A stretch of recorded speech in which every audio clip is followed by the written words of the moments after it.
Well, I think we'll go ahead and begin. Hello, everyone. Happy Juneteenth. Solstice greetings to you. My name is Garrett Grady Lovelace, and I'm honored to be part of the Disparity to Parity project, community-partnered, community-led, practitioner-led, farmer organization-led, research action collective and project working on updating historical policies for parity for racial, gender, and labor justice, and for agroecology and climate resilience. Parity originally meant fair prices for farmers, but it has come to encompass so much more. It entails fair livelihoods for those who produce and provide our food. It curbs ecocidal overproduction, supports agri-food cooperatives, fosters resilient, nourishing food systems. So the question is, how can we learn from the past so as to update this realm of policies for the future?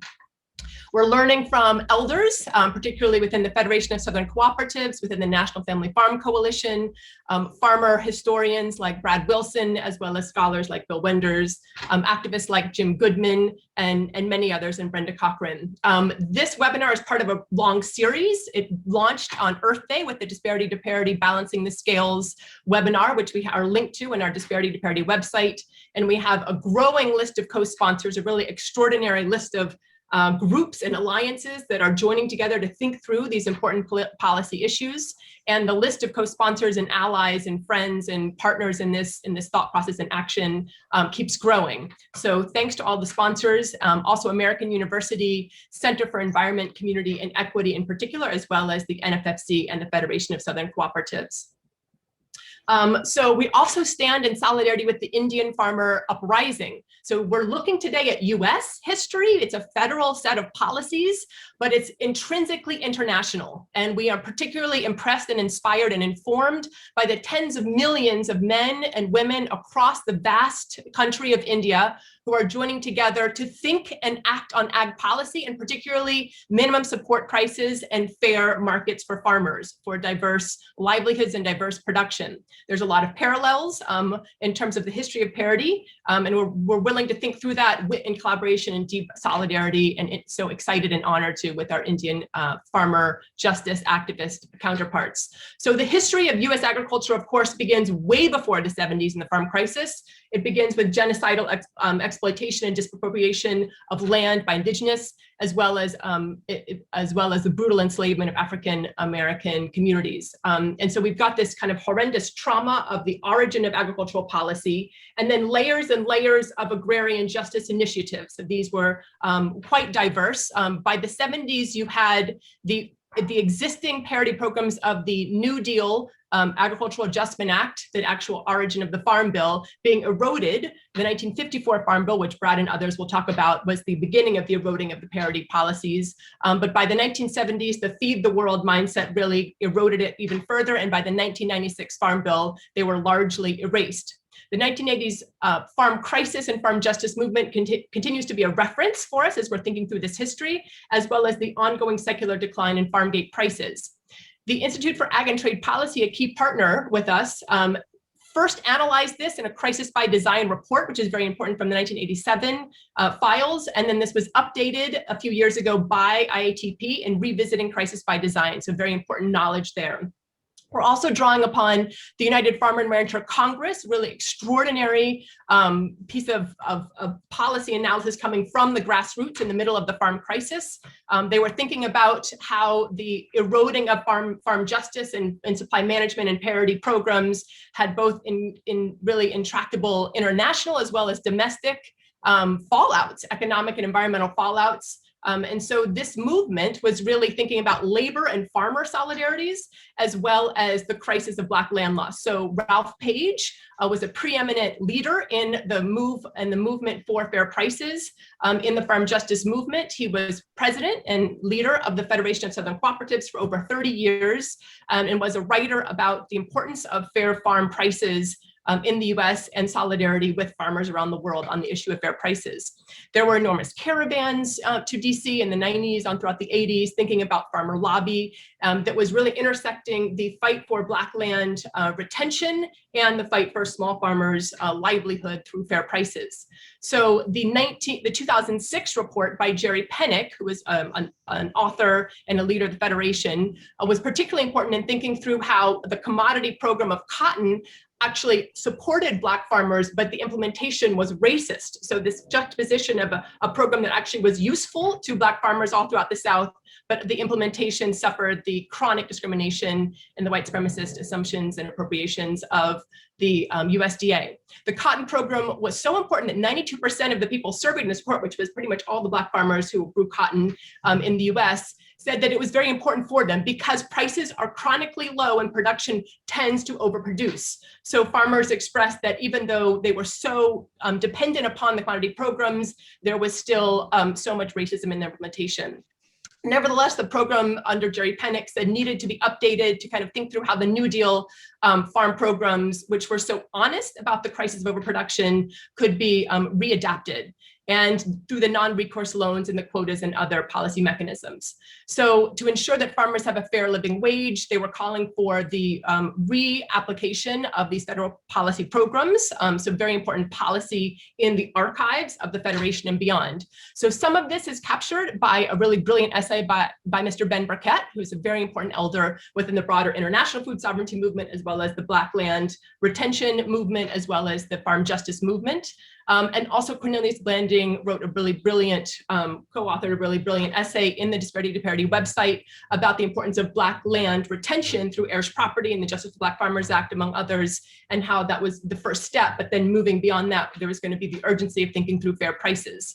So we stand in solidarity with the Federation for the recent victories, which are just tiny steps to even begin to move into the reparative, restorative direction of ag policy, the Justice for Black Farmers Act, heirs property, and more recently, the Emergency Relief for Farmers of Color Act. There's been a racist backlash against this latter program just last week. And so just wanted to shout out to the important event happening next week with the Federation and the Kentucky State University about getting the facts about the debt relief and the importance of interracial solidarity for this very important policy. Nevertheless, finally, people are beginning to talk about parity. So even the US Farmers and Ranchers for a Green New Deal have, in terms of their policy goals, their number one being fair prices for farmers and ranchers, and beginning to think through what an updated supply management and parity pricing program could look like. So with all of this going on, we invite you to join in this kind of collective pooling of knowledge. There's many perspectives on parity.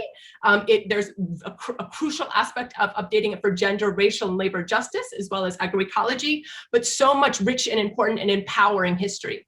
And we also continue to understand that what happens in the US has global implications. So on a note of international solidarity, I pass the mic to Jim Goodman. Jim Goodman is a mentor of mine and a friend and a colleague and a co-conspirator. He and his wife, Rebecca, ran a 45-cow organic dairy and direct market beef farm in Southwest Wisconsin for 40 years. His farming roots trace back to his great-grandparents' immigration from Ireland during the famine and the farm's original purchase in 1848. He is an activist with more and credits more than 150 years of failed farm and social policy as his motivation. He is currently president of the National Family Farm Coalition and a lead editor in the Disparity to Parity project. Much gratitude to the panelists, the esteemed panelists, so excited to learn from you. And to the audience, we're so honored that you're here. We are so inspired that 87 people, plus more who are trying to get on through a broken Zoom link, care enough about this important policy history and its extraordinary potential for a new generation of BIPOC-led farmers working to have farmer viability, nourishing food and food sovereignty, and broader ecological resilience. Thank you. Thank you, Garrett. Just briefly, to add on to her excellent introduction, I think all of us that are farmers know that the most generous term possibly used for farming is that it's a boom and bust cycle, generally bust in our case. And we also know that racism is not new in this country. Since 1492, whether it's the expulsion of Native Americans, the legacy of slavery, the Jim Crow laws, the civil rights movement, and up into the racial disparity of today. And for this particular project, we're thinking about USDA and decades of discrimination against Black farmers, the loss of Black farm land. And we kind of started this project hoping that we could shine a brighter light on the situation that has existed in this country and continues to exist, and hopefully get some good ideas and information flowing on how we might change this. So with that, I'll introduce our panelists. First, we have Brenda Cochran. from Pennsylvania, who is the board president of Farm Women United and a member of the American Raw Milk Producers Pricing Association, and also a member of the Progressive Agriculture Organization. Brenda and her husband Joe have been dairy farmers since 1975. She's an outspoken and tireless advocate for farmers, rural communities, and the right of everyone to safe, nutritious, and locally produced food. Brad Wilson has served on the staff of the Iowa Citizens for Community Improvement and on the National Family Farm Coalition Board of Directors. He's a farmer from Iowa, and his historical knowledge of farm programs, policies, consolidation, and the resultant demise of small farms in rural America is matched by few in academia. Dania Davey serves as the Director of Land Retention and Advocacy at the Federation of Southern Cooperatives Land Assistance Fund, the largest and oldest cooperatively owned organization, whose members include Black farmers, landowners, and cooperatives. She has lectured and facilitated workshops at conferences on equity issues facing rural Black America. Ben Burkett is a fourth-generation farmer and has farmed for over 50 years, growing amazing vegetables as well as cattle and timber in Petal, Mississippi. He's a state coordinator of the Mississippi Association of Cooperatives and serves as the chairman of the Mississippi State Farm Service Agency. Bill Winders. Bill holds multiple degrees in sociology from McKendree University, from Southern Illinois University at Carbondale, and from Emory University. He's influenced an entire generation of food system thinkers and researchers with innovative, insightful analysis of historical archives and untold data sources to find clear, present evidence that people need to form their own understanding. And finally, the moderator and quasi-panelist, Raj Patel, holds degrees from Oxford University, London School of Economics, and Cornell University. While Raj is a classically trained economist, he is still at heart a radical who believes that the world economy is vastly skewed in favor of the 99%, and that trickle-down economics never has and never will work, and that the real creators of wealth do not work on Wall Street, but rather the small towns, working class neighborhoods, and rural areas of the world. So with that, I would also tell you that there are longer bios at the Disparity to Parity website. And at this point, I will turn it over to Raj. Thank you, Jim. Thank you, Garrett, and thank y'all for being here. I'm allowed to use y'all because I am a resident of Texas on the stolen land of the Comanche and Tonkawa peoples. Now, I had a presentation just to sort of ease us into this discussion about parity, but because of the hour and because Garrett has just kind of blown me out of the water using slides that I would have used, in fact, I've got many of the same images, but Garrett's just smarter than I am. And so rather than suffer you to hear a watered down version of Garrett's fantastic introduction with the sort of preface that, you know, these discussions about parity are alive and well, and they matter around the world. And as Garrett said, you know, the parity has always been an international phenomenon, right? I mean, the origins of the sort of parity discussion in the 1920s owe a lot to an export collapse that happened in the wake of the First World War.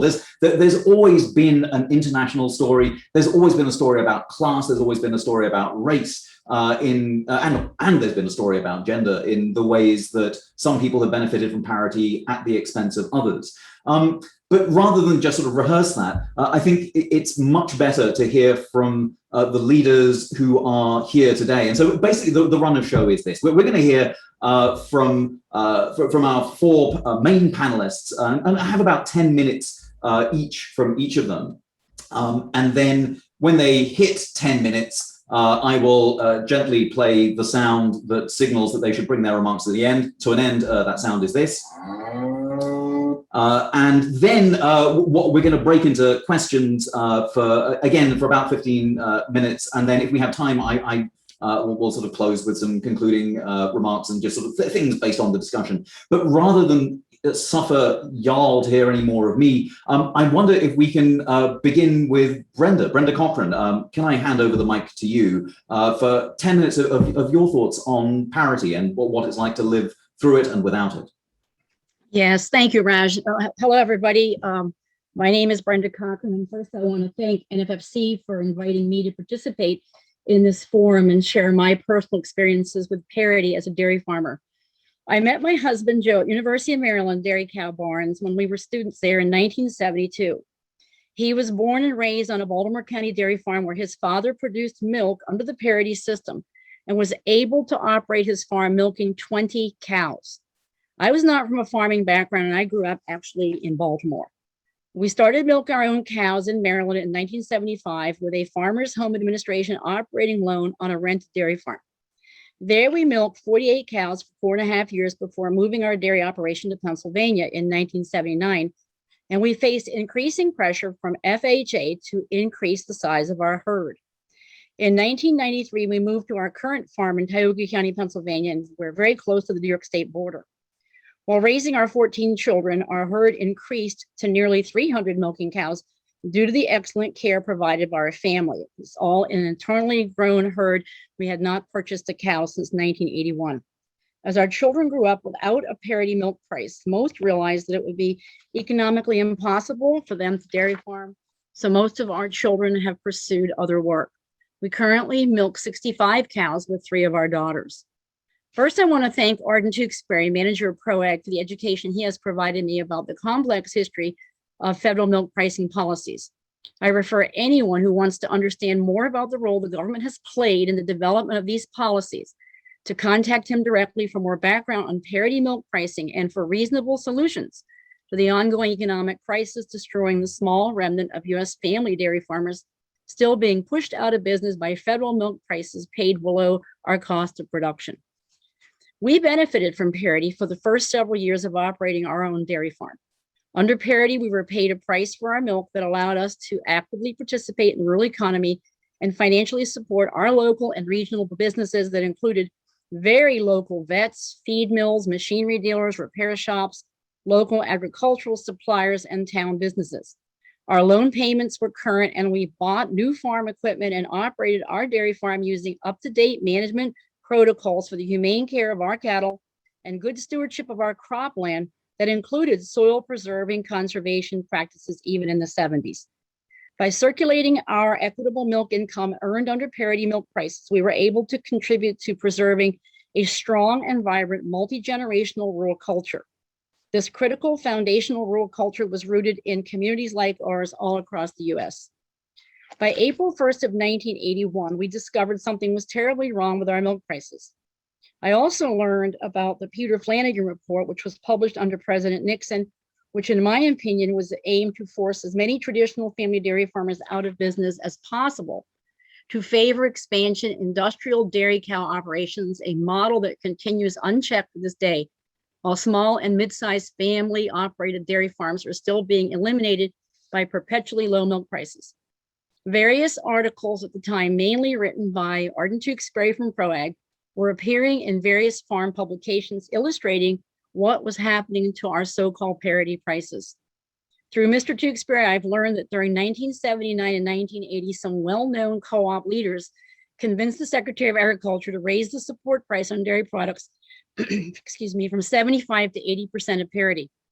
These same leaders then convinced Congress to raise the price up to 85%.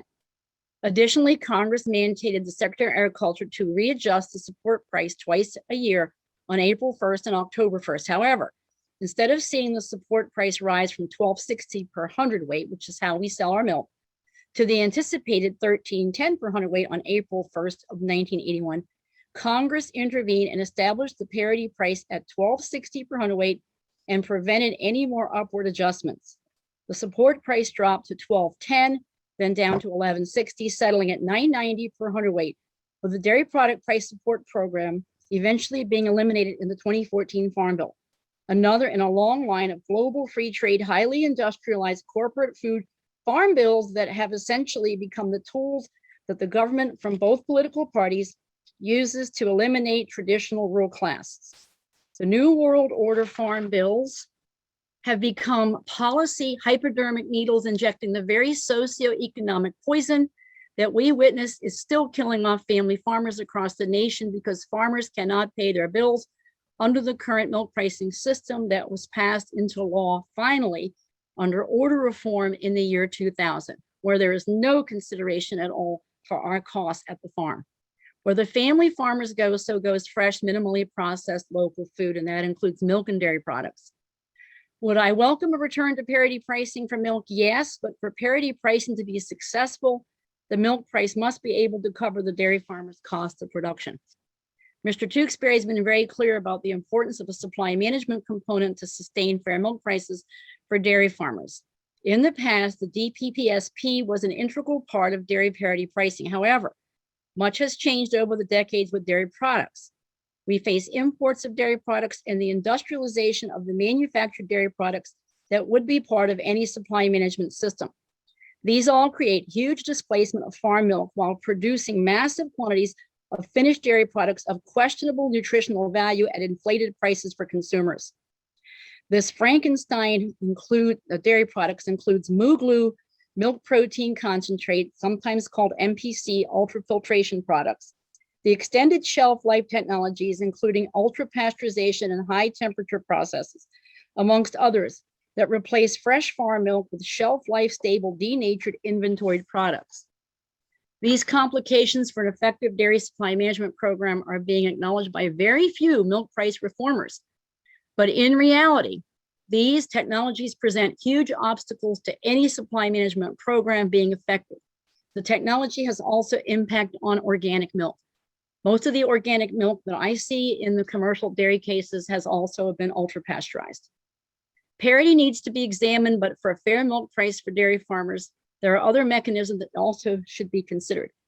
If we don't do something about establishing a price that allows dairy farmers an opportunity to cover their costs, then we will see thousands more family dairy farmers calling the sale barns, and one of them, unfortunately, could be our family.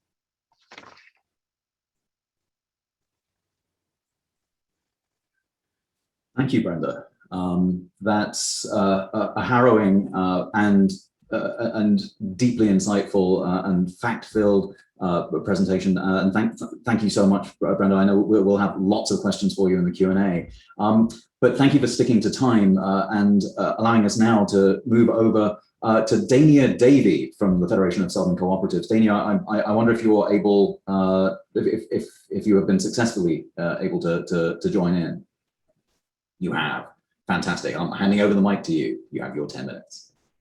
Hi, everyone. I'm so sorry for being late and missing the other presentations. I'm not Ben Burkett, but Ben is my entry point to this work. I am an attorney. I am the director of land retention and advocacy with the Federation of Southern Cooperatives. So I enter this conversation from a very slightly different perspective than obviously the farmers that are available. And in keeping with our theme for the Federation of Juneteenth, I'm looking a little bit more at the historical implications and the disparities that Black farmers have faced historically. I'm going to attempt to share my screen. I'm not sure if I'm able to do that, but I'm going to try. Can people see my screen? Looks good. Or are you still looking at me? We can see the screen. Okay, so so the Federation's kind of vantage point in looking at disparity really goes all the way back to, well, obviously the enslavement of the Africans, but for a more modern perspective on disparities, we look at the issue and the impact of land loss. And there are many implications of land loss that go to the question of what a sustainable food system could look like. But we really kind of have to understand the origin and the roots of those disparities to be able to come up with solutions. So the way that the Federation looks at land loss is that by 1910, 218,000 Black farmers had acquired 15 million acres of land. But by 1992, there were only 18,000 Black farmers remaining, owning only 2.3 million acres, which represents a 90% decline in both Black farmers and Black-owned land. Obviously, that covers a really broad span of time. So some of that land loss is related to, urbanization and various issues. But we did see that there are disparate results when we look at farmland loss. And so from 1993 to 2003, we saw that approximately 90% of Black farmers lost part or all of their land, which was 3 times the rate of white farmers for the same period. So even though there's a lot of similarities across our rural communities in terms of losing land, there is something that seems to be particular that's happening to the African-American farmland owners that is a part of a broader historical trend.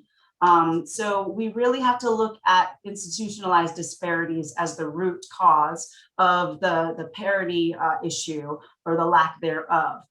So we like, this is a very, very brief and truncated history, but going back to 1789, that's when slavery was abolished, and African-American enslaved workers were finally given human citizen status. Before that, they had also been considered as property, in the same way that all of the tools and resources and inputs on a farm were categorized. Those enslaved Africans were also measured in that way. By 1863, we see the Emancipation Proclamation, and then it's not until 1866 that we see the first Juneteenth celebrated. So this is a pretty significant holiday that was just become a federal holiday, but it kind of represents the fact that even though the enslaved Africans, many of them were aware that they were that slavery was illegal and they were now emancipated, they really weren't able to enjoy and benefit from their legal citizenship status. And so from that origin, which I think is really important, and it can't be it can't be overlooked.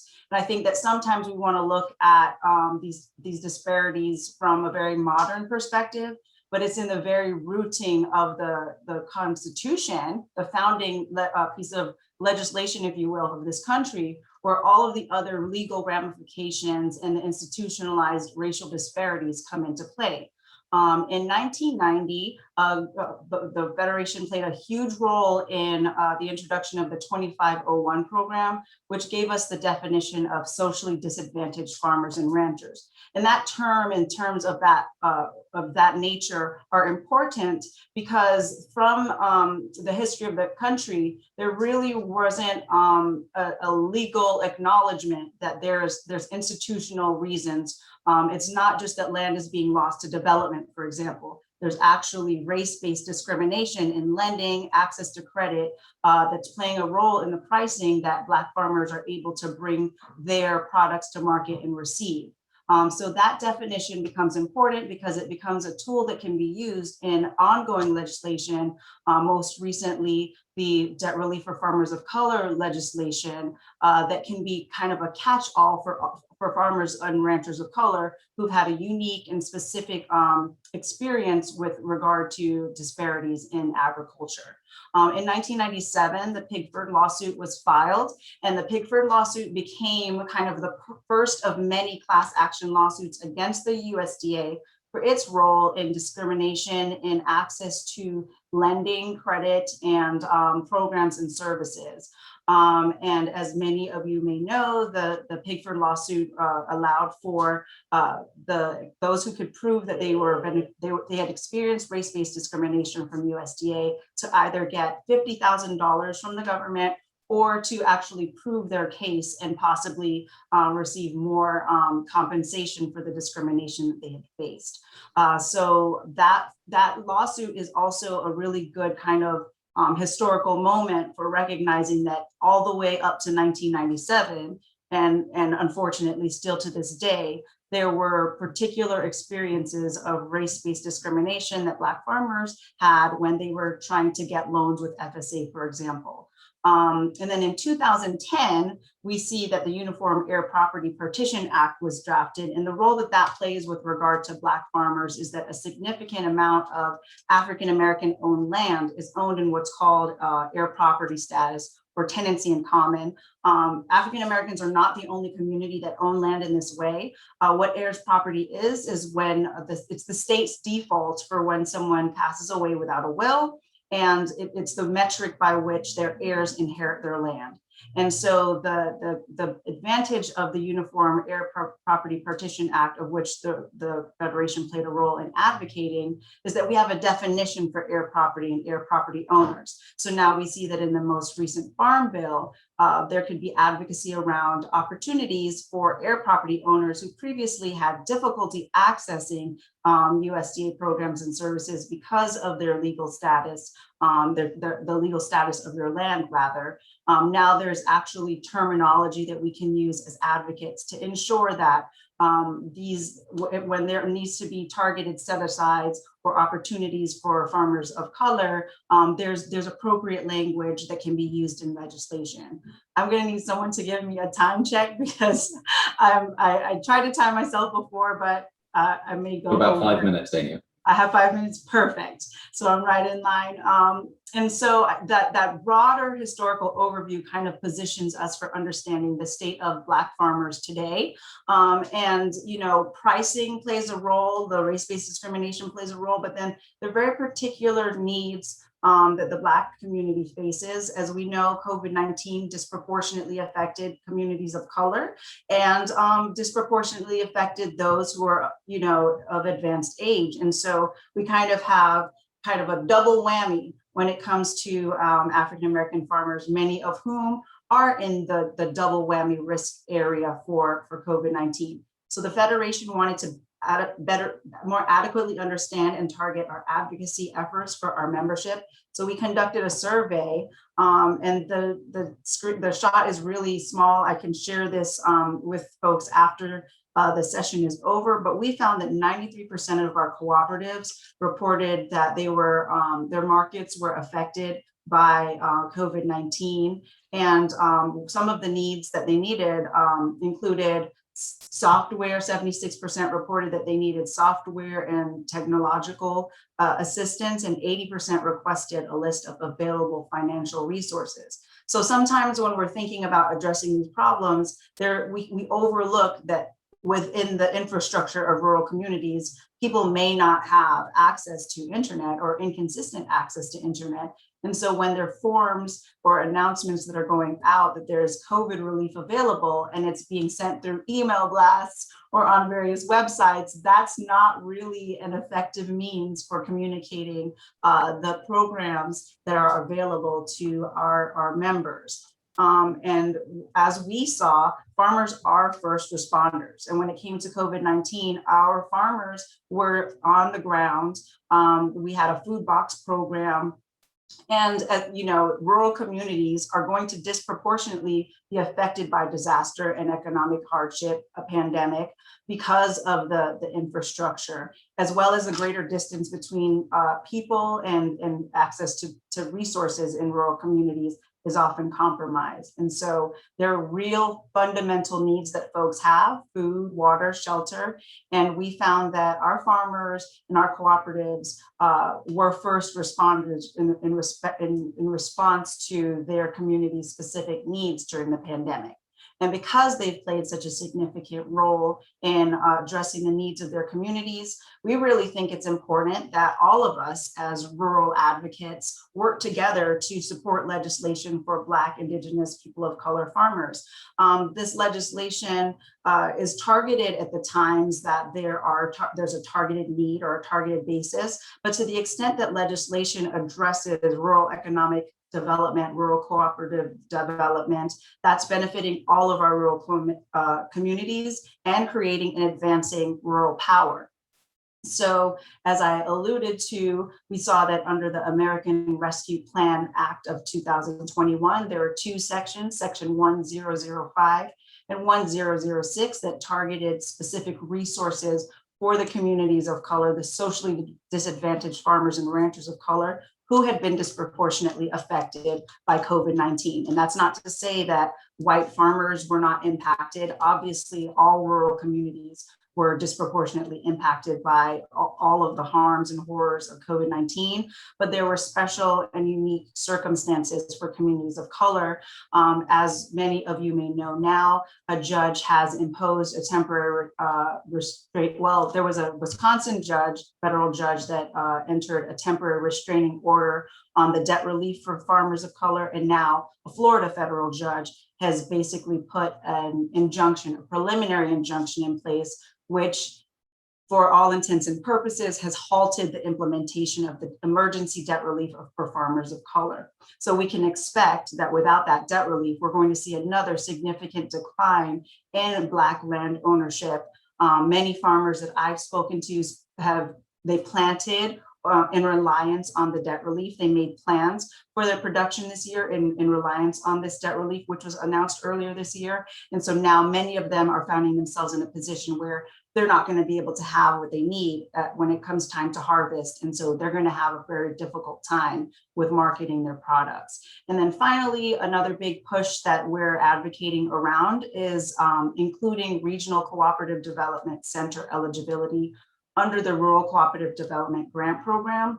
And also we're trying to get an increase to $15 million for the Rural Cooperative Development Grant Program, with a 10% set aside for Black-owned cooperatives. So that's one of the ways in which, getting the Rural Cooperative Development Grant Program increased to 15 million, that can have a huge benefit to all of our rural communities. And we're definitely in partnership and collaboration with our allies to see that through. We've been making calls and sending emails on both fronts. And we're really excited to be here and to be with all of you. So if there are any questions, I'll be available. Hopefully my internet will work with me, but thank you again for having me. Thank you so much, Dania. Thank you again for sticking to time. And also, thank you for audience members for using the Q&A.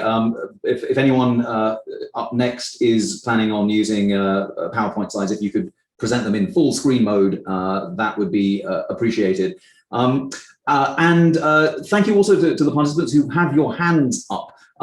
It's going to be hard to get everyone to have FaceTime in this discussion. But if you do have questions, please do enter them into the Q&A, and we'll try and squeeze as many of those in as we can. But in order to do that, we need to hear from our two final participants. So let me hand over now to the scholar, activist, and all-round wizard of parity pricing, Brad Wilson. Brad, please take it away. Thank you. You can hear me okay, right? Yeah. Thank you. I'm going to give a general overview of parity and the farm programs, the core programs of the commodity title. It's very relevant to the dairy discussion that we've had. It's also very relevant to the Black farmer discussion, as the rate of loss of Black farms and operators increased, more than tripled for several decades as the programs were declining. So I'll show you some of that. Now, to stick to my 10 minutes, that's the real genius, right? If you can stick, as they have been doing here, and thinking on their head. I have been asked to pre-record something, and I just was able to get it done here on my own machine. And so I'm going to share this, that maybe I'm a few seconds over here, but the recording is only 10 minutes. And I think that'll work. I already did a test run with a Zoom, one computer versus another this morning. So I guess first thing, I'm going to share screen here. And then let's see if that gives me this option. Well, okay. And then I'll just put this on my desktop. Oh, there it is. And this is, I'm here, but this is also me talking. Hello, welcome. I'm right here behind the scenes. They've asked me to pre-record this to make sure I don't go over my time. Here's the core of the Farm Bill, the commodity title, the parity programs, explained by me in 10 minutes. It's a family farm movement point of view. The core Farm Bill started in 1933, but we didn't get parity until 1942. And then it was reduced and ended by 1996. So we have disparity, then we have the early farm bill to try to do something. Then we have parity. Then we have reductions into disparity, and then we have full disparity.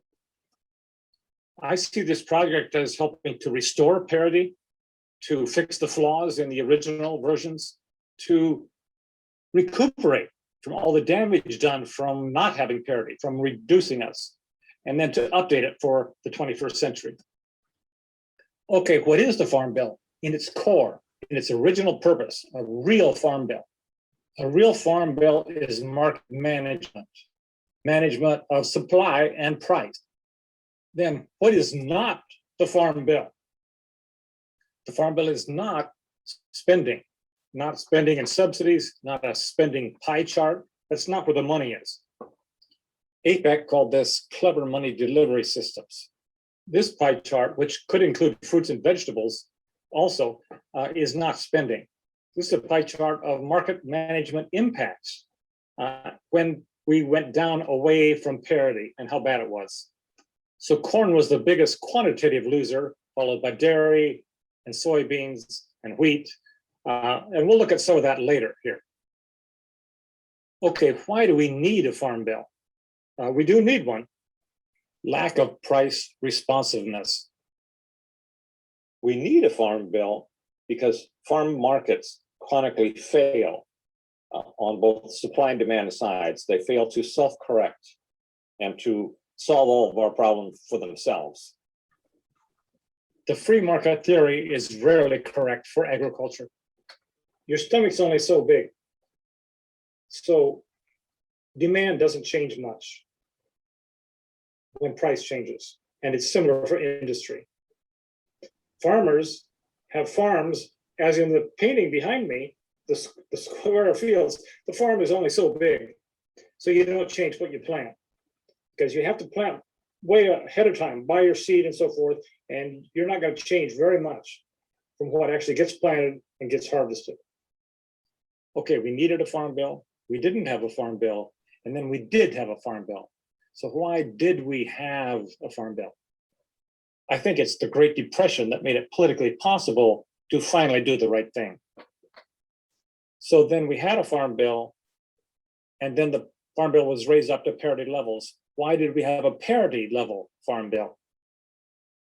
Here, I think it was the second major national crisis, the crisis of World War II, and the Farm Bill was raised to parity as an economic stimulus to create the wealth needed to fight World War II. That's what it took to get parity, to get economic justice for farmers. Okay, market management, how is it done? First, minimum price floors at an adequate level. Corn and cotton price floors started in 1933, and then in 1937, wheat and one kind of tobacco were added. 1938. Have you ever seen a price floor? History. Shown here in blue, the red line is the price. Corn price floor started fairly low in 1933, rose up till 1941, and then from 1942 to 1952, they were set at 90% of parity. Those were the parity years. Cotton price floors were essentially the same in blue here, starting low, rising up during the parity years to 90% of parity. The price in red was lifted up by the price floor. Wheat price floors, shown in blue, follow the same pattern, but starting in 1937. 38. With the floor at 90% of parity, the goal was 100% of parity. Altogether, there were more than 40 price floors for crops and for livestock products. So price is managed through minimum price floors, and then supply reductions back up the price floors, reducing supply as much as needed to make the price floors work effectively. Here are some acreage reduction, supply reduction figures for 1955 to 1979. Corn averaged 13%, wheat 10%, cotton 14%.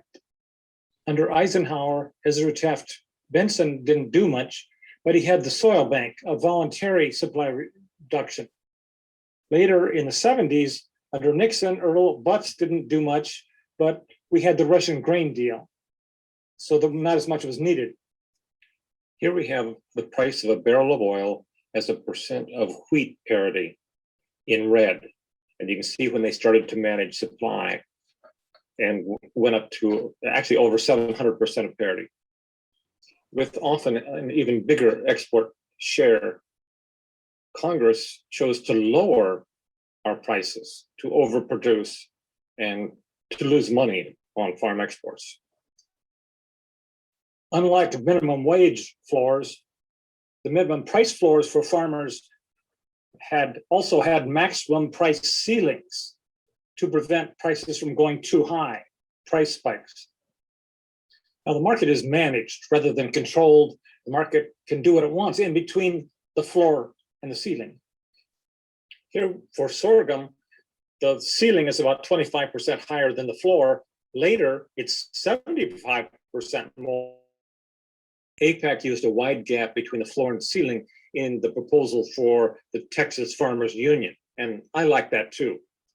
For oats, by the 1970s, even the ceiling was below the cost of production, preventing fair price levels. The fourth component is reserve supplies, stored up and put on the market as needed to prevent price spikes when there was a shortage, such as from a drought. Here's the farmer-owned reserve for corn and wheat to protect against price spikes. However, in the 70s, Earl Butz emptied it out, and then we had the big Russian grain sale. Some prices rose to 140 or 150% of parity. Fruits and vegetables have had similar market management programs, market agreements. They also achieved parity. It's very important to understand when we had parity, 1942 to 1952. Don't blame parity for what happened after 1952, as many people do. 1942 to 1952, that's when we had price floors set at 90% of parity or 85% of parity for some of them, with a goal of 100% of parity. We've already seen corn, wheat, and cotton prices. Here's net farm income, which more than doubled from the 1920s up to 32 compared to the parity years. Here's farm debt, which went down dramatically with the parity years. Okay, remember I mentioned that after parity, the price floors reduced down, down, down, and then eliminated, as shown here. This is a summary of 8 crops measured in bushels. The first section is parity, and it goes downhill from there. Here's the same 8 crops by decade. Note that in the 50s, the price floor was above the price. The Republicans did a poor job of managing supply.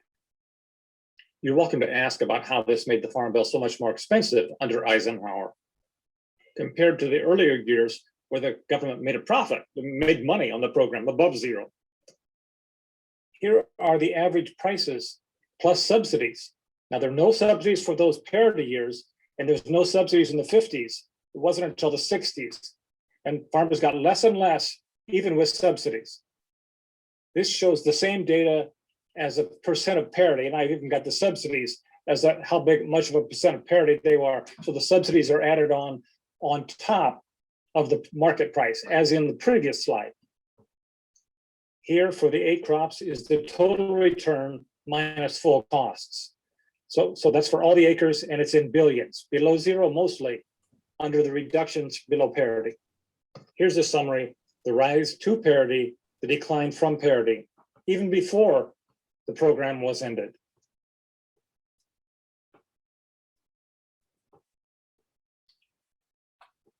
Okay, how are we doing here? You're at time, Brad. You were perfect. Perhaps we can hold it there for now, and then field the questions in just 10 minutes time.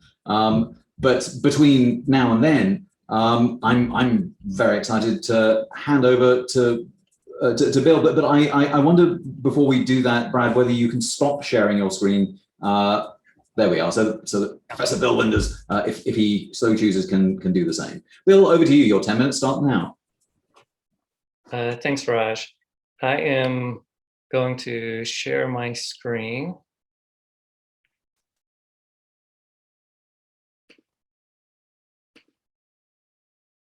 Does that work? Perfectly. Thank you.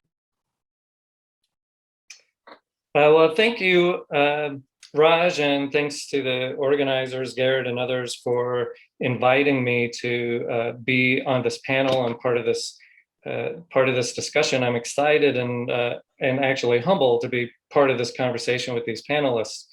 I'd like to start by talking a bit about supply management and how I see its history, which I think is going to build on the things that Brenda and Brad and Dania have talked about, and then move on to discuss some of the consequences of this policy, especially in terms of racial disparities and inequality. Okay. So first, picking up on what Brad was just discussing, I'm going to focus on supply management policy. Is everything look okay here, or is anything in the way? It looks great. Okay. Just wanted to make sure.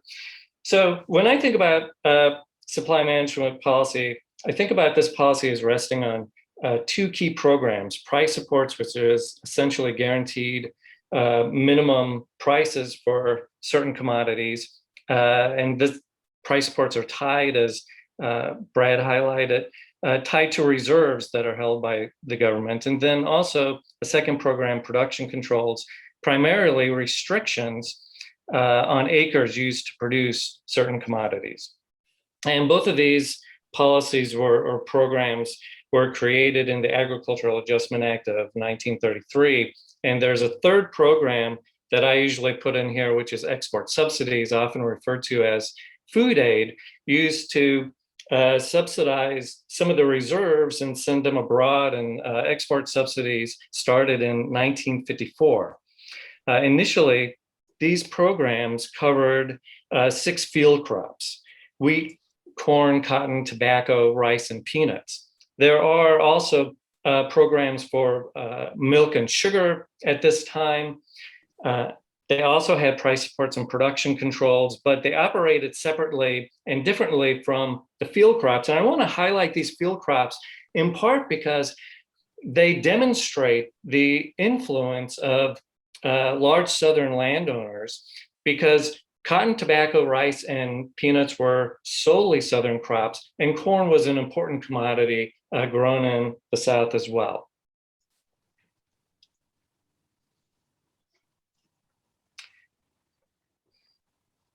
Supply management policy had 2 central goals. The first being to improve, that is, raise and stabilize prices and incomes for farmers. And the second goal, to manage the supply of commodities and to prevent overproduction.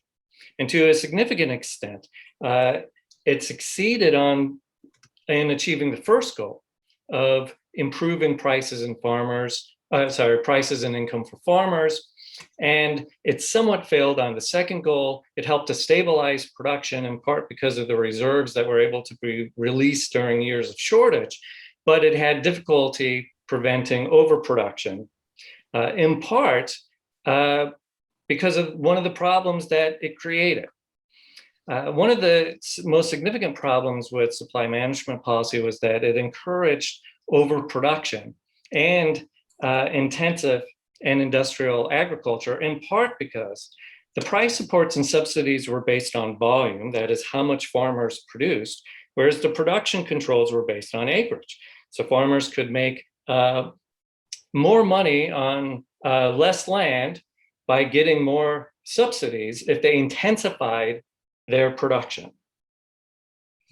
And second, supply management policy tended to reproduce and even increase inequality, in part because of the role of base acres and supports and subsidies that were based on volumes, which meant that larger farms tended to reap the benefits. So the more that farms produced and the more acres that they had, the more benefits they tended to get from the government, and the more they could expand relative to especially smaller farmers.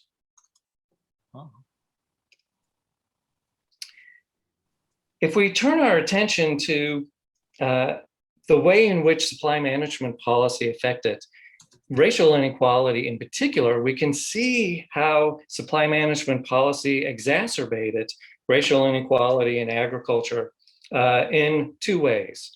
First, in the early years, especially, it contributed directly to the removal of Black farmers from the land, in part through the decline of tenancy and sharecropping in the South, as large landowners, Southern planters, attempted to capture most of the subsidies and benefits from the Agricultural Adjustment Act. They attempted to skirt some of the regulations by evicting tenants and sharecroppers from the land, as seen in the picture in the background of this slide. It's tenant farmers on the roadside from a plantation in Arkansas. This graph shows the decline in tenancy as a percent of Southern farm. In 1930, just under 60% of farms in the South were tenant farms, and it was a steady decline that fell below 20% by the early 1960s. And a significant percentage of Black farmers were tenant farmers who were then evicted or lost access to the land that they had often been farming for a number of years, as the individuals who owned the land attempted to capture the benefits of the farm programs. The second way in which supply management exacerbated racial inequality was that Black farmers didn't have equal access relative to whites to the loans and other programs that the USDA had. So ultimately, what we find is that through the 1950s, all the way through the early 21st century, is that Black farmers suffered many times from untimely delivery of loans, excessive scrutiny and rejection based on mere procedural mistakes, and outright intimidation. And we can see the effects of this disparity in this graph, which shows the decrease in farmers in the United States from 1900 to 1997. And this reinforces what Dania had said earlier. Here in this graph, the orange line is white farmers, the blue line indicates Black farmers. And you can see that while there's a decline for rates for both whites and Black farmers, what we find is that the rate of decline is much sharper, much quicker, and much deeper for Black farmers than for white farmers. Over the course of the 20th century, it was a decrease of about 34% for white farmers, whereas for Black farmers, it was a decrease of 98%. You know, as I'm looking at this now, I think that number's wrong. It should be, it probably should be 60%. I may have done the math wrong. I apologize for that. But the number for African-American farmers is correct. I did it a number of times, a decrease of 98% from just over 900,000 farmers in 1920 down to, as Dania said, 18,000 farmers in the late 1990s.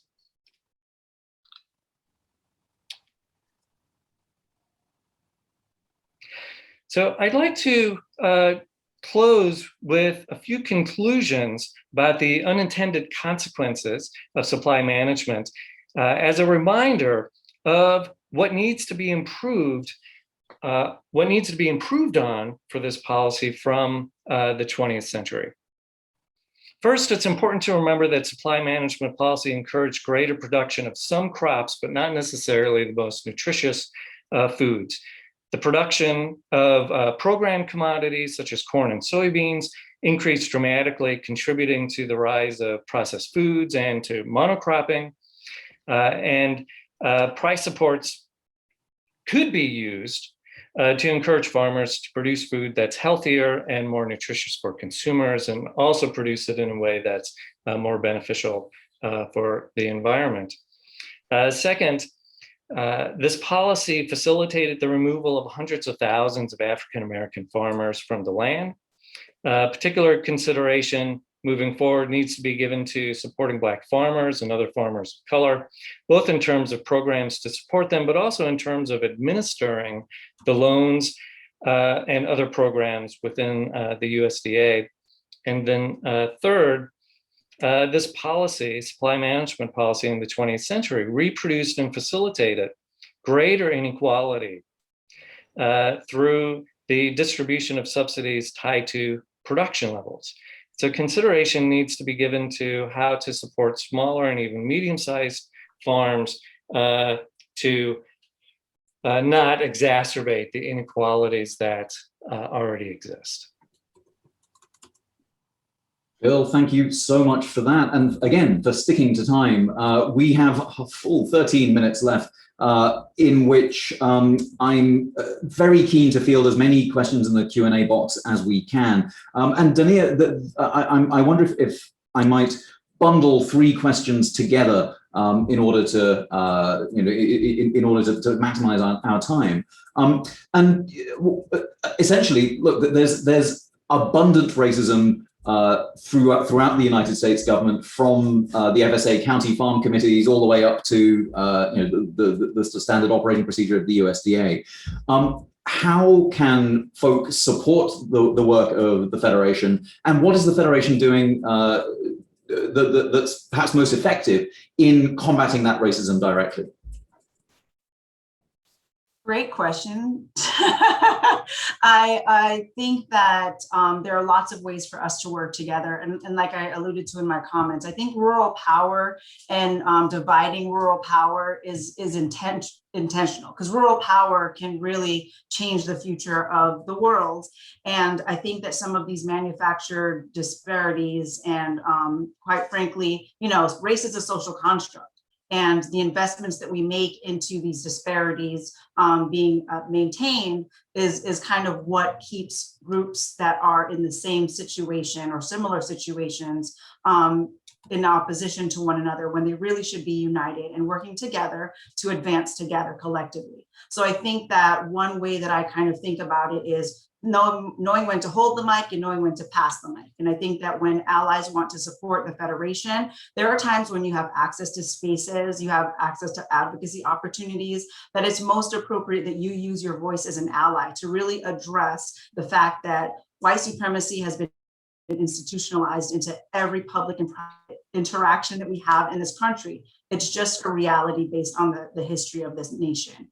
And so when you have an opportunity to speak out against racism, whether it's overt or, in any of its iterations, I think that there's always times to hold the mic and speak the truth about the work that you've done as an ally with communities of color. And then on the other side, I think there are times when it's important to pass the mic. There are times when there's forums like this, when it's important to have people of color speaking on behalf of their own issues and leading the charge and leading the advocacy efforts. And when there are opportunities to encourage people to participate and share their own stories, even though you may have a specific expertise in that area, I think it's a great, Garrett reached out and invited us to participate. And I think that's one of the ways that you support the Federation, is knowing when to hold and pass the mic. More directly, you can visit our website. We do have various programs, volunteer opportunities. We are constantly working on advocacy efforts.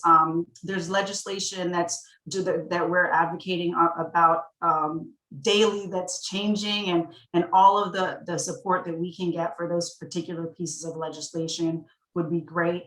And I forgot the second part of the question. Well, maybe I can make it a bit pointed, which is, look, what do you do in a democracy that is itself racist, right? If there is, grassroots racism coming from rural communities standing in the way of the kind of power that you're talking about, what do we do then? I think that it really comes down to dialogue that's honest. I think that there's been a lot of pushback against PC, and PC kind of came into existence because there was blatant racism, and we have farmers who have been spat on, have like blatantly racist experience in their interactions with local government or people in power. And so I think that we have to be able to speak about those things and not have people who maybe have not experienced those things trying to take charge of steering the conversation in a direction that's more comfortable. And we see this kind of with this backlash against critical race theory. I think that we as a nation have never really been okay with sitting with the discomfort of what do we do about the displaced Native people and the enslaved African people's ancestors, like the descendants of those communities. That's integrated into the fabric of American society. And yet, whenever we have that conversation come up, it's so uncomfortable, we kind of skirt away from it. And so I think that when people are engaging around the issues of disparities, we have to be able to speak honestly and openly and create space for some discomfort, because that's the only way through changing the legislation. As we're seeing with this pushback, this litigation is being pushed by about 12 white farmers who are saying that the people of color should not get debt relief because they're being excluded from that program. And so this whole concept of reverse racism or exclusion of whites from programs that are they're not understanding that the history is to correct the status quo. The status quo is white supremacist and benefits whites disproportionately. And so when there are targeted programs that are for people of color, understanding that and advocating as an ally is really the way that we're going to have a path forward in rural communities coming together to support one another. Thank you so much, Dania. That's an incredibly powerful answer and an urgent one right now. I wonder if I can touch on the international dimension that's come up in a couple of questions. You'll notice if you're in the Q&A that Brad is a fiend, has already answered many questions directly. But I wonder if I can pose this question to everyone, which is a question about international solidarity. One of the ways that Parity has worked in the past is by essentially, the US laundering surplus overseas and making it harder for farmers in the global South to be able to work to feed their communities, and through the kinds of international trade policy that displace workers and throw peasants off the land through World Trade Organization and World Bank policies.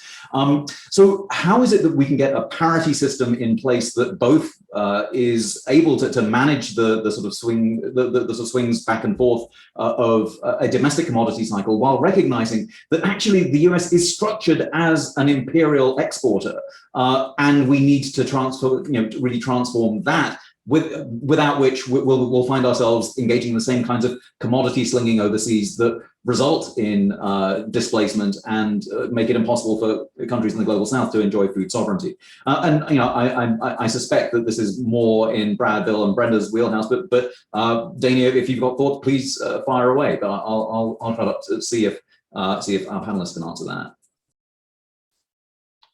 Well, I could say something here.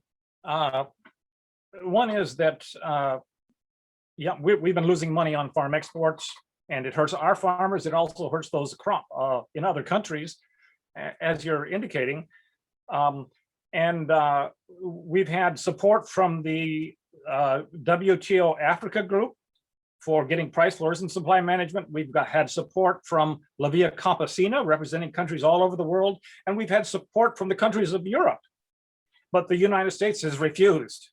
And I showed one slide where OPEC, managed supply and made a lot more money, and then United States did the opposite. And so it's all for corporate agribusiness at the expense of making a profit for the United States. So there are many challenges there. Now, in the past, we've had international wheat agreements to manage supply, and we currently have an international sugar agreement with a limited number of countries that can sell into the United States at a better price than the world price.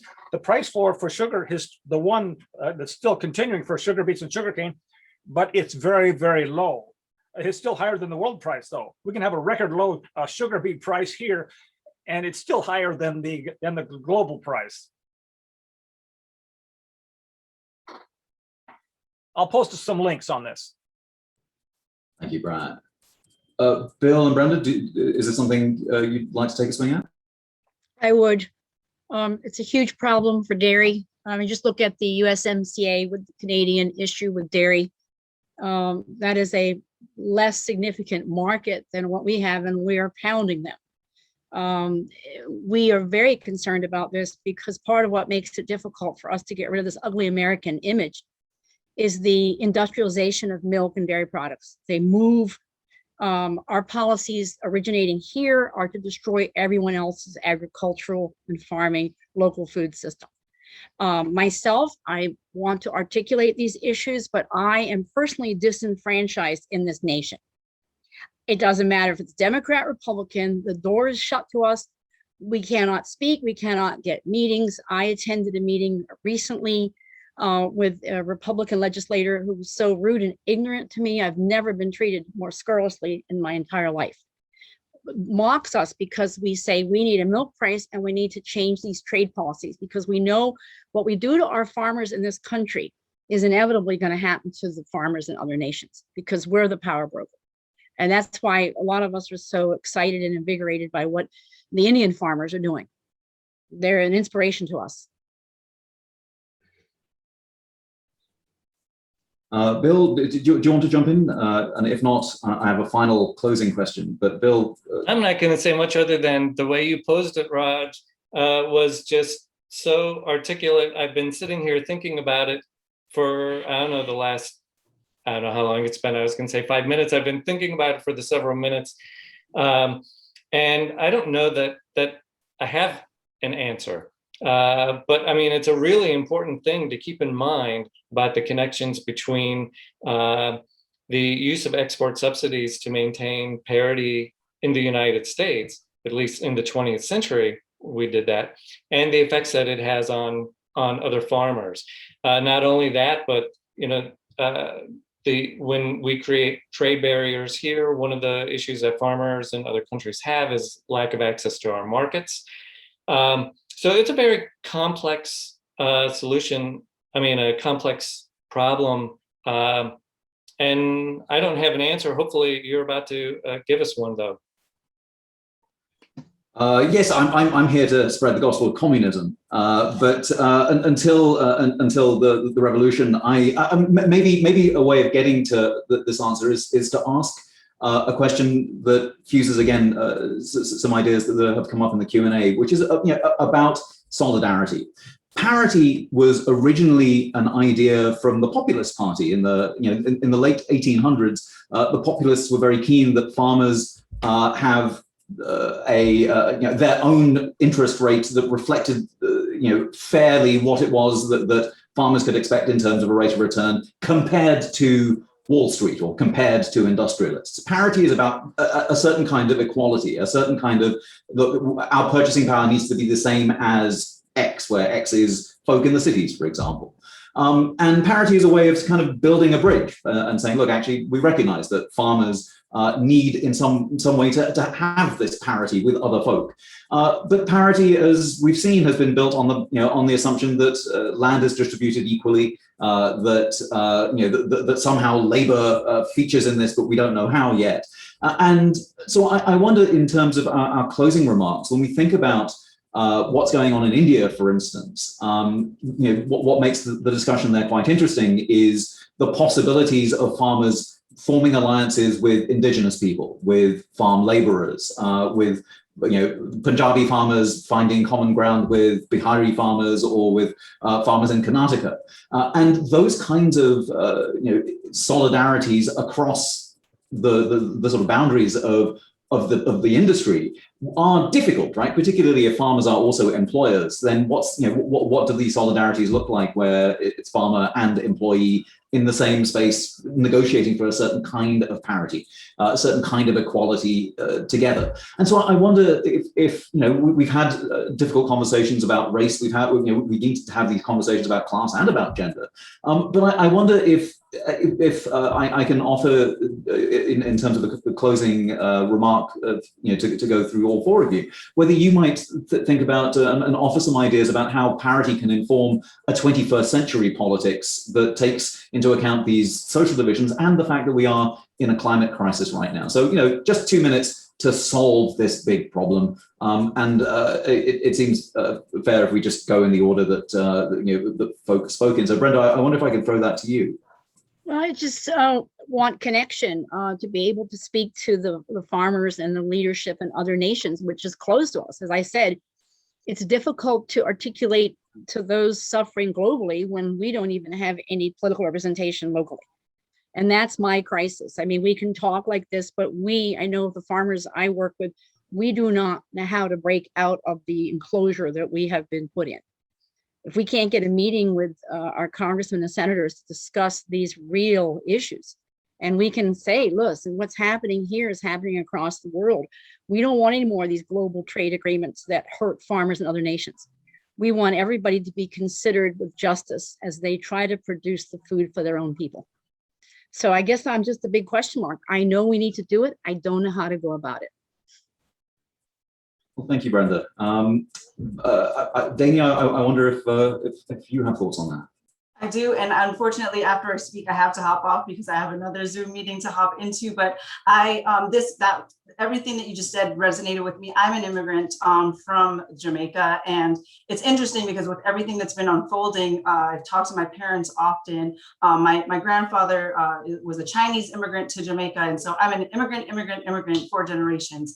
And I think that just having that perspective and my family coming to this country during the 80s because of the impact of US trade policies on my country's economy, that had very real consequences for my experience. My lived experience was to move to this country. And so then to come to this country and see the racial disparities that are rampant throughout this nation, it's been really shocking. And so my parents are looking at America now like, we could have just stayed in Jamaica if we wanted to see what was going to happen in the future, because what has happened with this huge aggregation of wealth and the dismantling of rural power in very convenient ways, I think that is a huge barrier for us to be able to see past. I think that we as rural advocates and people have to be able to work together and have cooperatives, have alignments, have a reestablishment of some of those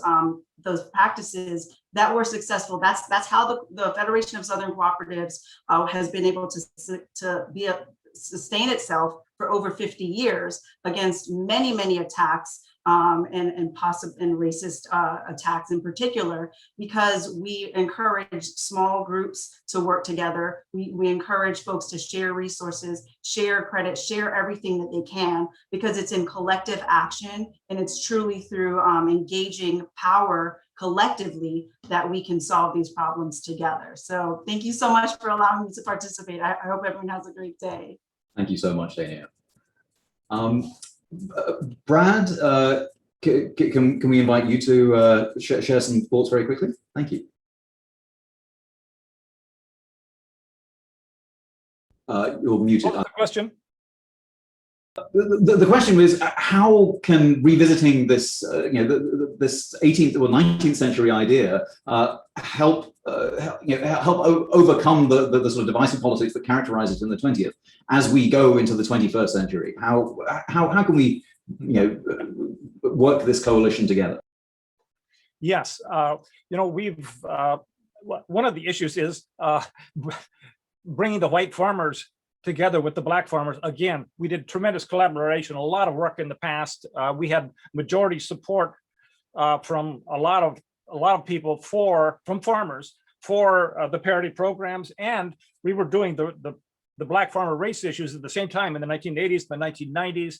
Now today, our organizations are underfunded, and the white family farm movement, as well as of course the black, has struggled with this,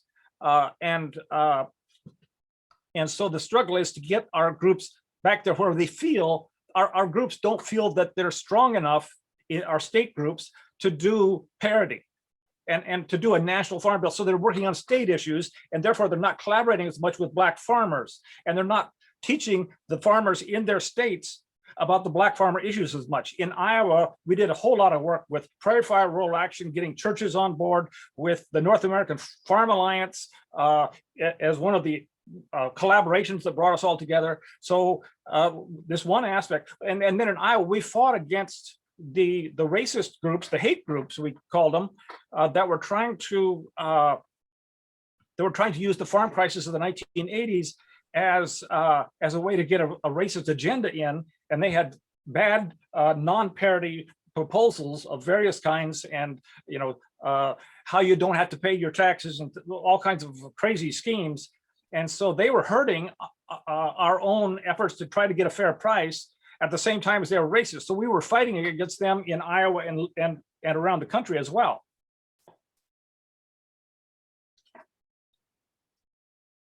Well, thank you, Brad. I'm very happy, Bill, for you to take the last whack at this, if you're able. Well, I'll just say, it's a very big, tough problem to tackle, and I think I would say two things. First, approaching it piece by piece or brick by brick, and focusing on particular problems or particular issues. So when I think about parity and supply management, one of the things that I think about is reserves. And at one point there were global grain reserves, for instance, and they help to resolve issues like stabilizing global prices or reducing the likelihood of food crises. And so when we focus on particular problems, then it becomes easier to identify kinds of solutions that people might be able to rally around, like reserves that are part of parity. The second thing I would say is, in terms of getting it done, part of it's just about mobilization of the people and mobilization of groups. It doesn't come as a surprise to me that issues of racial disparity and inequality in agriculture and farms are coming up now, in a period when Black Lives Matter has been mobilizing since 2014, and issues of race and systemic racism have really reached the public attention. So as groups and people mobilize around these kinds of issues, like race or parity, it can gain political momentum. Thank you, Bill. And if I can interrupt, I've also Naylor is joining us. If you wanted to say a few thoughts, and I think Briar Blakely of the Federation might be on as a panelist. So any final thoughts before Raj closes this out? Thank you. Yes, thanks for this opportunity. I'd like to say that the examples that Bill gave for supply management, the negatives of supply management, applied to both before and after parity was the goal of our policy.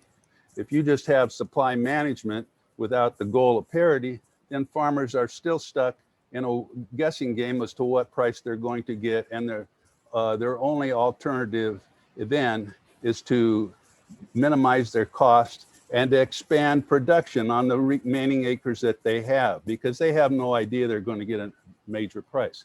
The other thing that's been missing in this discussion is the misallocation of resources.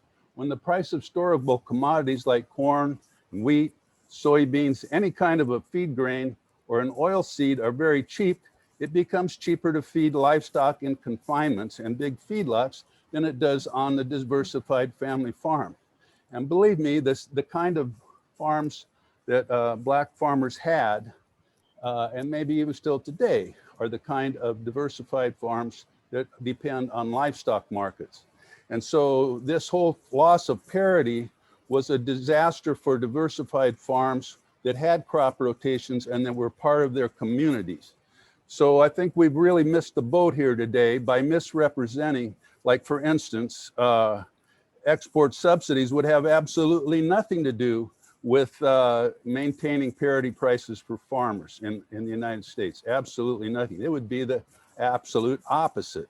And as our farm movement in the 80s wanted to do, and which was patterned after Henry Wallace's proposal to have an international wheat agreement, we would have all of these commodities under international agreements, and a parity price in the United States would be so much higher than any price that anybody's getting in the world, that our prices would not be bringing other people's prices down. If anything, they would be bringing prices up. Thank you. Clearly, we need to have many more sessions and gatherings to keep learning and thinking this through. Thank you all. Raj. Actually, Garrett, I was just going to close with just as a salute to the kinds of organizing that Iowa farmers have done in the past. I mean, we've been talking about alliance building, and one of the ways that parity became policy was by farmers uniting with workers and with unions, and showing up at the picket lines with songs like the Farmer's Holiday, the lines for which are, let's call a farmer's holiday, a holiday we'll hold. We'll eat our wheat and ham and eggs and let them eat their gold. So there is a history of farmers standing together with workers in some fairly militant struggle, and it does seem as if that kind of organizing is what is required so that we all get to have a voice against the forces that are silencing the voices of small farmers and of workers across the United States. But I want to close just by thanking all the panelists and also behind the scenes, Lisa Griffith, and the translators and captioners and the tech support folk who came through for us. And thank you all very much for being here. And thank you most of all, Garrett, for convening this. And I perhaps can just leave this with you to give us a heads up of what's coming next in the Parity to Disparity project. Thank you, Raj. So a round of applause for everyone. Thank you, audience members. There were fantastic questions. And so what our team is going to do is pool our knowledge, gather links, gather leads, gather data, gather info, and send it out to all of the event participants. Please stay in touch. We'll be diving into food sovereignty, racial justice, land back, all of these other labor and immigrant and empire questions of how to have this reach international solidarity far and wide in the world. So thank you all. Have a wonderful day. Much gratitude.